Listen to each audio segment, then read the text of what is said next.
friends, welcome in Learning Studio. Today we will see sets, operations on sets. Intersection of two sets. The intersection of two sets A and B is the set of common elements of set A and B. Symbolically, A intersection B. Example of intersection is shown by Venn diagram. Set A and set B have common element as 2. It is shown in the diagram. Disjoint sets. If the two sets have no common element, then the two sets are said to be disjoint sets. म्हणजेच दोन वेगवेगळे sets ज्यामध्ये कुठलाही element common नाही. पहा diagram मध्ये set ए आणि set बी यामध्ये कुठलाही एलिमेंट कॉमन नाहीये. हे दोन्हीही सेट्स एकमेकांपासून वेगवेगळे आहेत.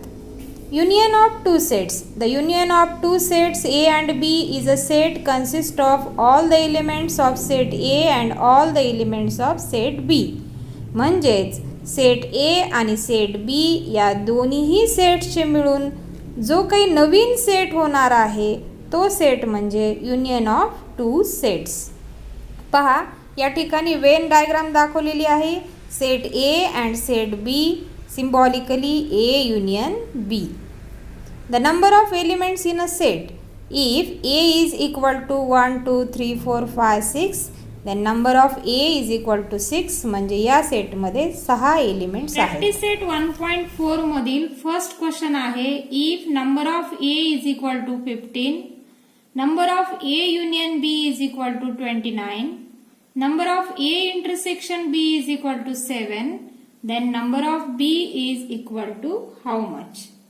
यासाठी आपण काय करूयात, फॉर्म्युला वापरूयात. Number of A union B is equal to number of A plus number of B minus number of A intersection B.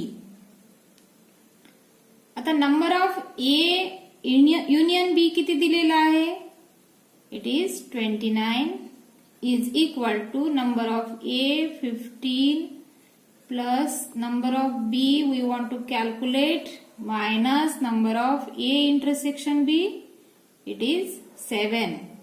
So now to calculate this number of B, these other terms we will transfer to the left. 29 minus 15 and plus 7. So number of B, addition and subtraction of these numbers किती येईल, याचा answer येईल 21. and this was asked in the example. Second question आहे. In a hostel there are 125 students out of which 80 drink tea, 60 drink coffee and 20 drink both tea and coffee. Find the number of students who do not drink tea और coffee. तर हे example सोडवण्यासाठी आपण काय करूयात, काही sets गृहीत धरूया. Let you be the set of students in hostel. म्हणजे हॉस्टेलमध्ये जे स्टुडंट्स आहेत तो झाला universal set. A be the set of students drinking tea and B be the set of students drinking coffee. पहा या पद्धतीने आपण तीनही प्रकारचे सेट्स इथं कन्सिडर केलेले आहेत. आता एक्झाम्पल मध्ये जी इन्फॉर्मेशन दिलेली आहे ती अशी आहे की त्या हॉस्टेलमध्ये जे स्टुडंट्स आहेत ते आहेत 125. Means number of you universal set मध्ये किती एलिमेंट्स येतील, 125. त्या हॉस्टेलमधील चहा घेणारे विद्यार्थी आहेत 80. Means number of A is equal to 80. त्या हॉस्टेलमध्ये कॉफी घेणारे विद्यार्थी आहेत 60. म्हणजे number of B is equal to 60.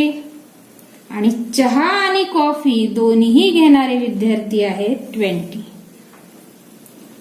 आता आपल्याला जो फॉर्म्युला आहे माहिती तो असा आहे, number of A union B is equal to number of A plus number of B minus number of A intersection B. आता पहा, number of A union B म्हणजे या ठिकाणी आपल्याला ते कॅल्क्युलेट करायचं आहे, number of A union B. कारण एक्झाम्पल मध्ये काय सांगितलेलं आहे की the calculate the students who do not drink tea और कॉफी. त्यासाठी टी और कॉफी पिणारे विद्यार्थी आपल्याला माहिती पाहिजेत. मग त्यासाठी आपण काय करूया, या व्हॅल्यूज इथे प्लेस करूयात. नंबर ऑफ ए आहे 80, नंबर ऑफ बी आहे 60 आणि यामधून जे इंटरसेक्शन आहे ते सबट्रॅक्ट करायचं. इथे याचं ऍडिशन आणि सबट्रॅक्शन येईल 120. This is the value of number of A union B. आता number of A union B म्हणजे काय, the students who drink tea और कॉफी. मग आता जर आपल्याला number of students who do not drink tea और कॉफी कॅल्क्युलेट करायचं असेल, the number of students who do not drink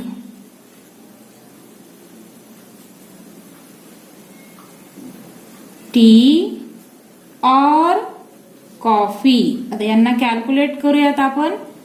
त्यासाठी काय करावं लागेल, हा जो युनिव्हर्सल सेट आहे नंबर ऑफ यू, त्यामधून चहा आणि कॉफी घेणारे स्टुडंट्स काय करावे लागतील, आपल्याला सबट्रॅक्ट करावे लागतील. नंबर ऑफ स्टुडंट्स किती आहेत त्या हॉस्टेलमध्ये, 125 मायनस 120. दी सबट्रॅक्शन किती येईल, 5. याचा earth the number of students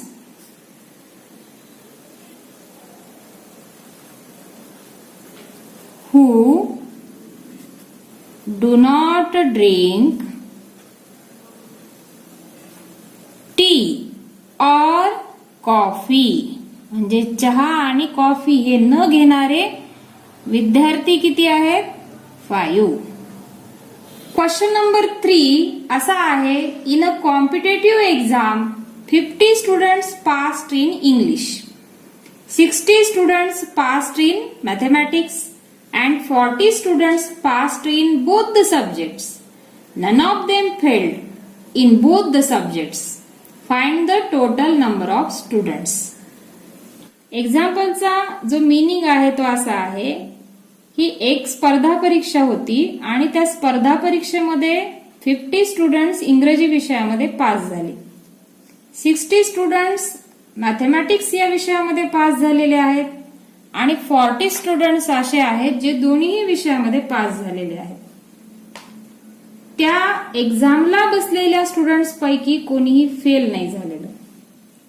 find the number of students म्हणजे या एक्झाम मध्ये किती स्टुडंट्स बसलेले होते ते आपल्याला कॅल्क्युलेट करायचं आहे. आता या ठिकाणी पहा, आपण जर आपल्या आन्सर मध्ये काही सेट्स गृहीत धरले, कन्सिडर केले, तर आपल्या आन्सर मध्ये हे क्लिअर होतं की नेमका कोणता सेट कोणत्या कारणासाठी वापरलेला आहे. आता त्या पद्धतीने आपण काय करूया, कन्सिडरेशन करूया. तर पहिल्यांदा आपण इंग्रजी विषयासाठी गृहीत धरू, let E be the number of students who passed in English and M be the number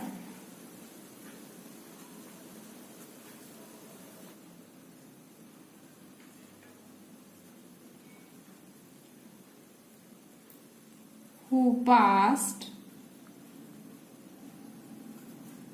in mathematics. मग आता पहा, आपल्याला जी एक्झाम्पल मध्ये इन्फॉर्मेशन दिलेली अशी आहे की इंग्लिश विषयामध्ये 50 स्टुडंट्स पास झालेले आहेत, मॅथमॅटिक्स मध्ये 60 स्टुडंट्स, आणि दोन्हीही विषयामध्ये जे पास झालेले स्टुडंट्स आहेत हे काय असणार आहे, इंटरसेक्शन असणार आहे, ई इंटरसेक्शन एम, ते स्टुडंट्स आहेत 40. आता या गिव्हन इन्फॉर्मेशन साठी आपण काय करूया, फॉर्म्युला लिहूयात. Number of E union M is equal to number of E plus number of M minus number of E intersection M. यामध्ये जर आपण व्हॅल्यूज प्लेस केल्या 50 प्लस 60 अँड मायनस 40, तर याचा रिझल्ट असेल 70. म्हणजे 70 स्टुडंट्स असे आहेत की जे आयदर इंग्लिश और मॅथमॅटिक्स या विषयांमध्ये ते पास झालेले आहेत. म्हणजेच काय, so the total number of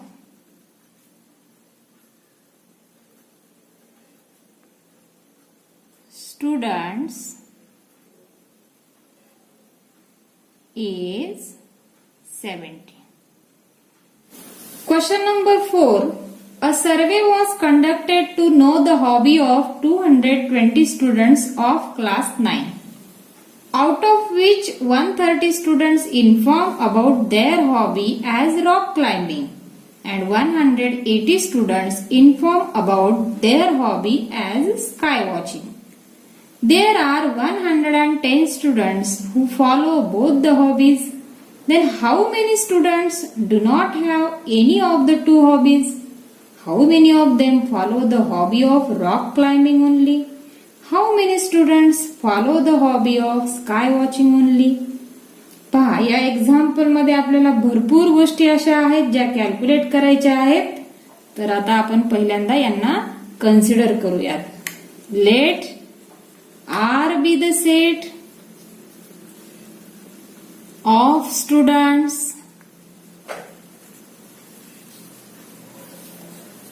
rock climbing hobby. आता दुसरा सेट आपण काय करूयात, S घेऊया, S sky watching. S be the set of students sky watching. ठीक आहे. आता यामध्ये जी इन्फॉर्मेशन दिलेली आहे त्यानुसार नंबर ऑफ आर म्हणजे रॉक क्लाइम्बिंग आवड असणारे विद्यार्थी आहेत 130 आणि स्काय वॉचिंग करणारे स्टुडंट्स आहेत 180 and total number of students आहेत 220. आता पहा, the number of students having both the hobbies, दोन्ही गोष्टीची आवड असणारे किती आहेत, number of R intersection S असे विद्यार्थी आहेत 110. आता आर एस आणि यू साठी आपण काय करूयात, एक फॉर्म्युला लिहूयात. Number of R union S is equal to number of R plus number of S minus number of R intersection S. Number of R काय व्हॅल्यू आहे 130 plus 180 minus 110 is equal to 310 minus 110 is equal to 200. पहा, आता असे पण विद्यार्थी आहेत की त्यांना रॉक क्लाइम्बिंग किंवा स्काय वॉचिंग यापैकी कुठलीही हॉबी नाही. तर मग असे विद्यार्थी आपण कॅल्क्युलेट करूयात. The number of students not having both the hobbies, म्हणजे ज्या विद्यार्थ्यांना दोन्हीची पण आवड नाही असे विद्यार्थी म्हणजे number of universal set minus number of R union yes. पहा क्लास 9 मध्ये टोटल स्टुडंट्स आपल्याला किती दिलेले आहेत 220 मायनस 200 इज इक्वल टू 20. मग हे 20 म्हणजे काय आहे तर असे स्टुडंट्स आहेत ज्यांना रॉक क्लाइम्बिंग किंवा स्काय वॉचिंग अशी कुठलीही हॉबी नाही. आता ओनली रॉक क्लाइम्बिंग आपल्याला कॅल्क्युलेट करायचं आहे. The students number of students having only rock climbing hobby यांना कॅल्क्युलेट करण्यासाठी टोटल स्टुडंट ज्यांना रॉक क्लाइम्बिंग हॉबी आहे अशांमधून जे कॉमन स्टुडंट्स येतात त्यांना आपल्याला सबट्रॅक्ट करावं लागतं. म्हणजे 130 मायनस 110 इज इक्वल टू 20. आता number of students having only sky watching hobby. The number of students having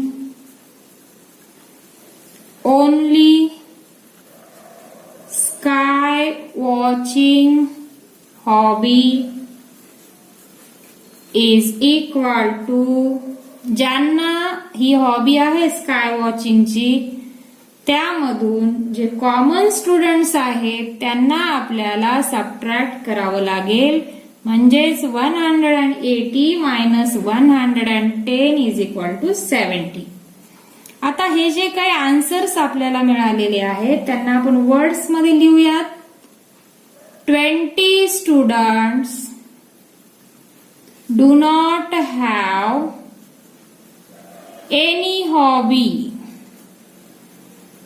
आता यामध्ये पण पहा पुन्हा 20 students follow only rock climbing आणि लास्ट आन्सर आहे आपलं 70 students follow only sky watching.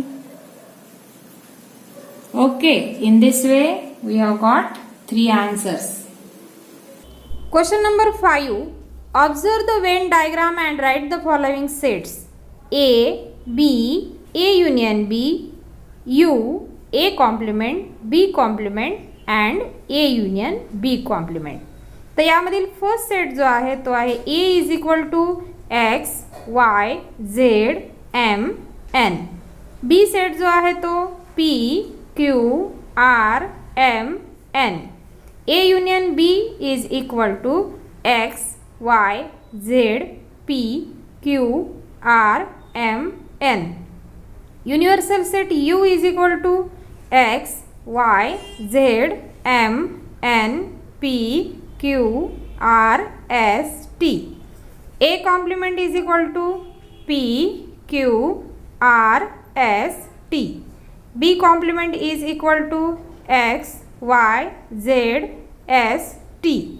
A union B complement is equal to S, T.